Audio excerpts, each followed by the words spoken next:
प्रिय सज्जनों, धन धन सब तेरा ही आश्रय। सर्वर सर्वर संत जन चौथे वर्षे मेहर परमार्थ के कारणे चारु धारे देह हम वासी व देश के जहाँ सतपुरुष की आन दुख सुख कोई व्यापे नहीं, सब दिन एक समान। तुर्क मसीते हिंदू टेहरे आप आपको ध्यान अलख पुरुष घट भीतरे ता का द्वार न पाए। झूठ सब संसार है कौन अपनी मीत, सत नाम की जान ले चले सो हो जल जीत। कबीर साहब हमें बिना किसी भेदभाव के इंसानियत एवं मोहब्बत का पाठ पढ़ाते रहे। यह शरीर नाश्वर है, एक दिन सबको छोड़कर जाना पड़ता है। कबीर साहब भी इस देह को त्यागते समय हमें अनोखे अद्भुत संदेश छोड़कर गए। जरा ध्यान से सुने।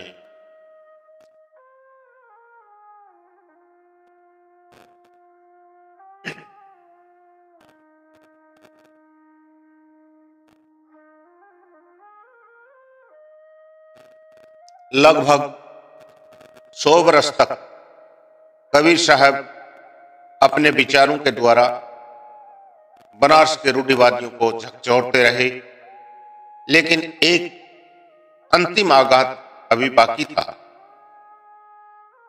कबीर की आयु 120 वर्ष के करीब हो गई थी।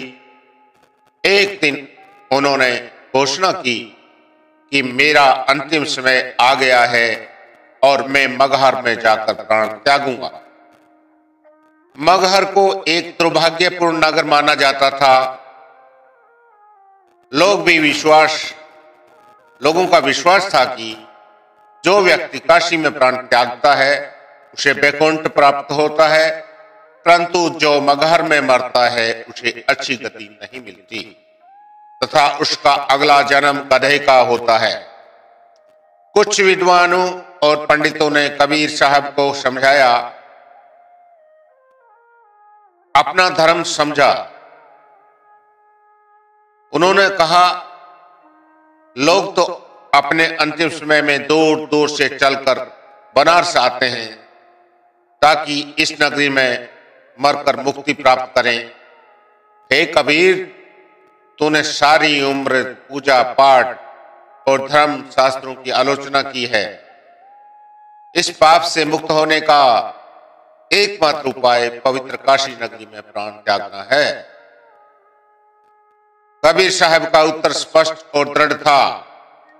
कठोर हृदय पापी यदि बनारस में मरेगा तो भी वह नरक से नहीं बच सकेगा, परंतु परमात्मा के भक्त संत यदि मगहर में मरते हैं तो वे खुद ही मुक्त नहीं होते, बल्कि अपने साथ सब शिष्यों को भी तार लेते हैं।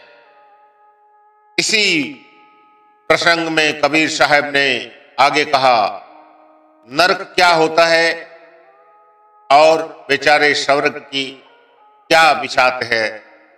संतों ने तो दोनों को रद्द किया है। अपने गुरु के प्रसाद में से मैं स्वर्ग और नरक में से किसी को मोहताज नहीं हूं। अब तो मैं सिंहासन पर जा बैठा हूं, परमात्मा से जा मिला हूं। कबीर साहब और परमात्मा दोनों इस प्रकार एक हो गए हैं कि हम अब कोई उनमें भेद नहीं कर सकता। अपने निश्चय के अनुसार कबीर बनारस को छोड़कर मगहर की ओर चल पड़े। यह उनका अंतिम लंबा सफर था। शिष्यों के लिए यह एक दुख की घड़ी थी। प्रेम के जिस आनंद से कबीर ने उनके हृदयों को प्रफुल्लित किया था, वह प्रेम गुरु के भावी वियोग की पीड़ा के रूप में बदल रहा था। कबीर मार्ग में रुकते हुए अपने शिष्यों को भजन सुमिरन, नेक जीवन और हक हलाल की कमाई का उपदेश देते हुए मगहर पहुंचे। मगहर के साथ दो दुर्भाग्यपूर्ण बातें जुड़ी हुई थी। एक तो वहां पानी की कमी थी और दूसरे वहां मरने पर दुर्गति होने का कलंक था। कबीर साहब के मगहर पहुंचने पर ये दोनों दाग मिट गए।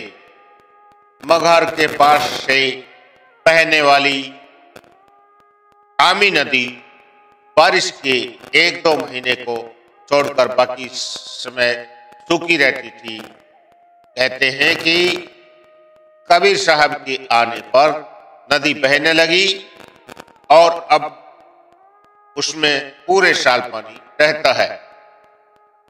कबीर साहब ने मगहर में चोला छोड़कर यह सिद्ध कर दिया कि संसार के सब स्थान समान हैं।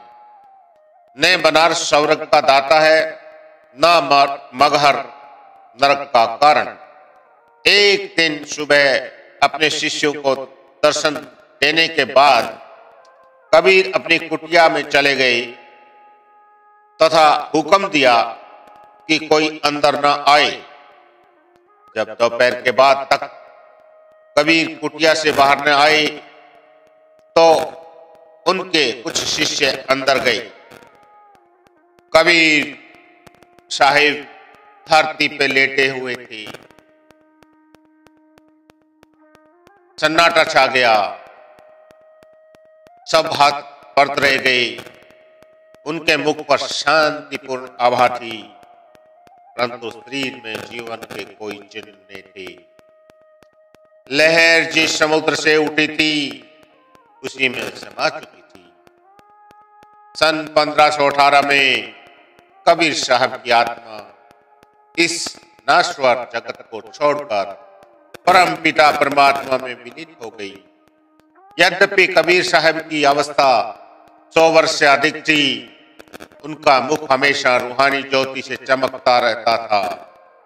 अंतिम दिनों तक वे अपने शिष्यों को मार्गदर्शन देते रहे और आत्मनिर्भरता के लिए करघे पर काम करते रहे।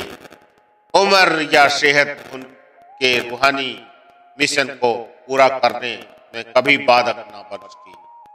कबीर के अंतिम दिनों के पदों में भी वही स्फूर्ति और शक्ति देखने को मिलती है जो उनकी वाणी की हमेशा विशेषता थी। कबीर साहब ने हिंदू और मुसलमान दोनों को धार्मिक परिपाटियों का विरोध किया था।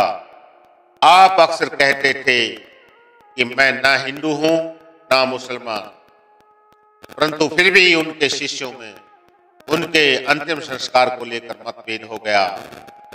राजा वीर सिंह बघेला के नेतृत्व में हिंदू कबीर के शव का अग्नि संस्कार करना चाहते थे, तो नवाब बिजली खान और मुसलमान शिष्य उसे दफनाना चाहते थे। दोनों पक्षों में विवाद इतना बढ़ गया कि झगड़े की नौबत आ गई। उसी समय कुछ शिष्यों ने कबीर साहब के शव की ओर सबका ध्यान आकर्षित किया। कहते हैं कि कपड़ा हटाने पर शव के स्थान पर वहां फूलों का ढेर मिला। कबीर के महान जीवन का यह उचित अंत था, क्योंकि इस महान संत ने भी अन्य सब संतों के समान कभी जाति और धर्म को मान्यता नहीं दी। मनुष्य के बनाए हुए इन भेदभावों को कभी स्वीकार नहीं किया। कबीर साहब ने अपने निज के जीवन द्वारा समता और सहिष्णुता के मार्ग पर चलने की प्रेरणा दी। उनके अनुसार जीवन की सच्ची महिमा जाति, कुल, धर्म के स्थान पर परमात्मा से मिलाप करने में है। कबीर साहब के अपने शब्दों में साधारण जुलावा होते हुए भी वे प्रभु मिलाप की श्रेष्ठ अवस्था प्राप्त कर चुके थे। धन्य हैं कबीर साहब के हम जो हमको मार्ग दिखा गए, हमको अंधेरे से प्रकाश की ओर ले जाके हमारे दुनिया का, संसार का अच्छा मार्गदर्शन किया। आज भी हम उन्हीं के मार्ग पे संत मन पूरा आज भी कबीर साहब के दिखाए हुए मार्ग पर ही चल के अग्रसर होकर आज भी संसार की सेवा कर रहा है। धन धन सतगुरु जी तेरा ही